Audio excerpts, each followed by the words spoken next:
Alrighty, here we are moving on into code.org lesson number 6 in computer science discoveries.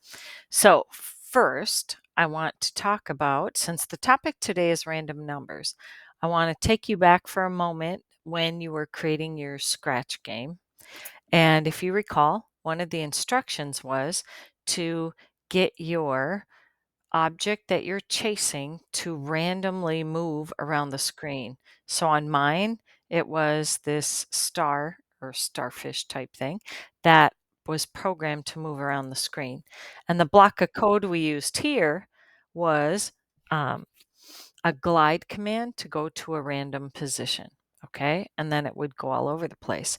So in code.org, as I've mentioned, things get a little more how can I say, more sophisticated. And so we actually are going to introduce you today to something called, let me get to lesson 6 here.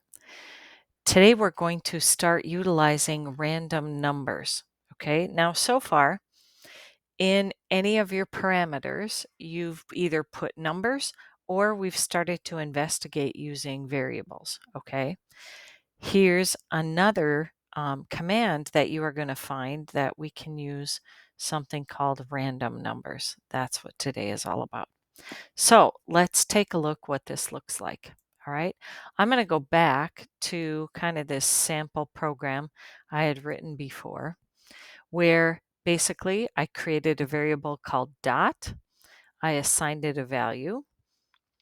On line 2, I said I'm going to fill everything purple, and then I put a whole bunch of ellipses, okay? And we talked before about how the width and the length, or width and the height, are all using the variable dot. So what does that mean? That means I can go here and just change that number. If I made it 50, run the program again, notice my circles are getting larger. Now, what you are going to find, and granted, I'm in the project area, so I've got a lot more here, but in your toolbox, you're going to find a new folder that has just math commands. And you will find that there's one called random number. What I'm going to do is instead of using the net value 50 here for my variable dot, I'm going to drag the random number command and say, let's see, I'm going to say 1 is really too small when I'm talking about the width and height because 1 pixel I don't think we'd even see on the screen. So instead, I'm going to say maybe from 10 to, I don't know, let's say 150. Okay. Now, what the program is going to do is it's going to choose some value from 10 to 150 to assign to the variable dot, which is being used as my width and height. So let's see what happened. Interesting. Now it doesn't tell me what it is, but watch as I quickly and repeatedly hit reset and run. And look how it randomly changes every time because it's just picking some kind of value here.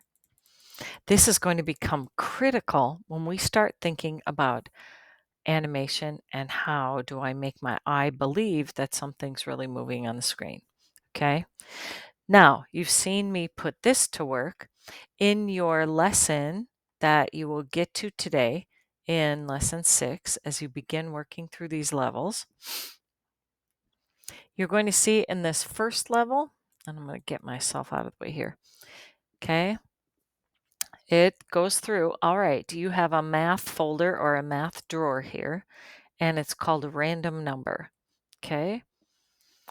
It explains here, let me open this up a little bit because it's hard to see all this. So it's kind of giving you a little explanation of what random number is. It says run it several times to see how this program works. So right now, okay, and I can tell background is tomato. I've got an orange ellipse.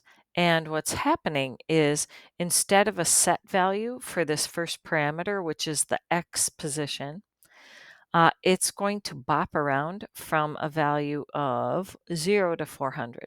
So let's see. Okay, now it's over here. Then this time it was far on the left side. And as I start to keep reset, run, you kind of create this illusion of something moving. And as I said, this will become important for animation. Okay, so it kind of bops around from far to the left to all the way over to the right because the center, and I'll turn the grid on here, here would be 0, over here is 400, so it could be anywhere along that spot. Okay, it asks you change the numbers inside random number, run the code again a few times to see what changes. As you start working in lesson 6, again, you will keep doing the tasks at each level. When you get to level 5, it has 2 activities here. I'm going to say do part A for this extra practice. When you get to level 6, which is the check off activity here, it is talking about this. They're calling it rainbow snake. I think it kind of looks like a caterpillar personally. But basically what it wants you to do is look at how it's programmed here.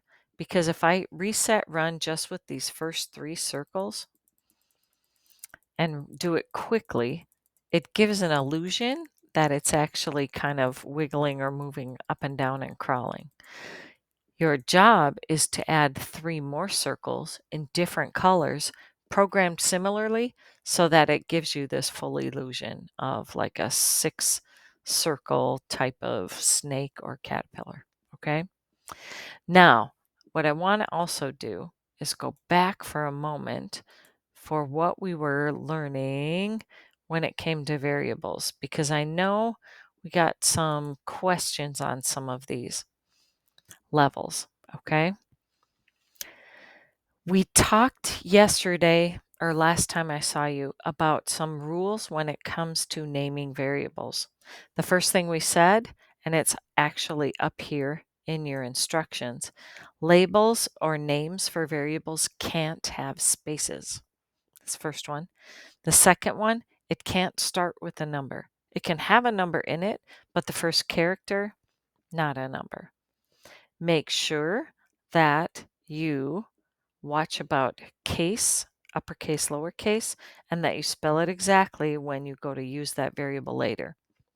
When you have an error, here's what happens. Red box or kind of a yellow triangle, which is a little more of a caution thing.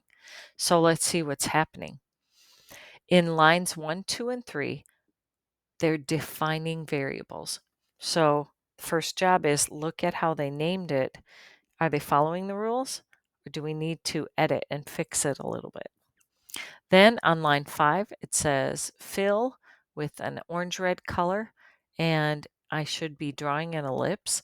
And notice instead of using the X, Y, width, and height, they're using the names of these variables. So, alrighty, go ahead and see what's going on. My first hint here, okay, and it gets into a whole bunch of things, but this variable they want to call size of circle. When I get in here, I remember, yeah, we can't have spaces. So if I delete those spaces and now it's like one big run-on smushed together word, size of circle, notice how, okay, I just have the yellow triangle now and look what it says. Oh, size of circle is defined, but it is not called to be used in your program. Really? Let's look at line 6. I see size of circle. Oh, but I've got to make it match. So that means I also have to take the spaces out of the width parameter here, and the last one is the height. Now, once I do that and try to hit reset run, it's saying, well, now we've got some issues elsewhere that we have to deal with, okay? For example, on line 2, the variable is called X location. That's perfectly fine, okay? But when I get to line 6 and I look at X location, this is not exactly the same as this one on line 2. Can you see what the problem is? Uppercase, lowercase. So you can either come on line 6 and make this a capital L, or you could go up on line 2 and make it a lowercase l. You just have to make these guys match. That's all. Last thing, on line 3, this one starts with a number. You can't have a variable name start with a number. I'm just going to delete the 2, and I'll come down there and delete the 2. All right, now, whoa, all of a sudden, all my errors have disappeared, and now the program will run. Okay, now that kind of walks you through level 4 on lesson 5. But here's something I want you to take note of, especially because if I'm not there, here's how you're going to troubleshoot. All right, in Schoology for today, okay, here's the instructions that you're given. Okay. First off, there is like a check or a quick check, practice quiz, 5 questions with shapes and colors. Do that. And then look at this. This is a folder that has a video, a very short one, explaining exactly what to do for every single level in lesson 6. No excuses. All right. If you're not sure what to do or why something's not working, hop into this folder and look for what level am I struggling with, and watch the video to see how it should be completed. Okay. So your job today, 1, do this quiz. 2, then go to code.org and see what you need to get caught up on. Okay. You might have some work still to do in lesson 4. Okay. Go back and complete that. I know I'm not there today, so feel free, send me a quick message on Schoology once you've completed all these levels and you get to level 7, the assessment one, and let me know that's ready for me to look at. Okay? Excellent work. As always, good luck and happy coding.